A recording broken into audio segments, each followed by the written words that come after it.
आपल्याला काय मिळतं जे आपण आहोत ते पाहिजे असेल तर तुम्हाला काय व्हावं लागेल आधी त्यासाठी पॉझिटिव्ह व्हावं लागेल. तुमचे विचार पॉझिटिव्ह करावे लागतील. निगेटिव्ह गोष्टींपासून दूर राहावं लागणार आहे.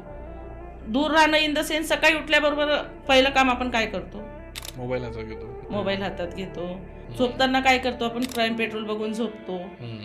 डोक्यात काय चालणार आहे दुसरं आपल्या? मग ग्रोथचे कुठले तरी हार्मोन्स रिलीज होणार आहेत का? निगेटिव्ह गोष्टीच पसरतात. मग त्यासाठी काय करायचं आहे? आधी झोपताना सुद्धा तुम्ही रेड कलरची छोटीशी डायरी ठेवायची. त्यात लिहायचं I am successful, I am best, I am healthy. तुम्हाला जे हवंय तेवढं लिहायचं. ती उशाची डायरी ठेवायची रोज आणि सकाळी उठल्याबरोबर ते परत वाचायचं आहे. 100% ते तुमच्या सबकॉन्शियस माइंडपर्यंत पोहोचणार आहे. कारण ह्या 2 अशा अवस्था असतात ज्यामध्ये आपण आपला सबकॉन्शियस माइंड 100% ॲक्टिव्ह असतो आणि त्यावेळेला आपण जे सिग्नल त्यात देतो ते मॅनिफेस्ट होण्यास मदत होते.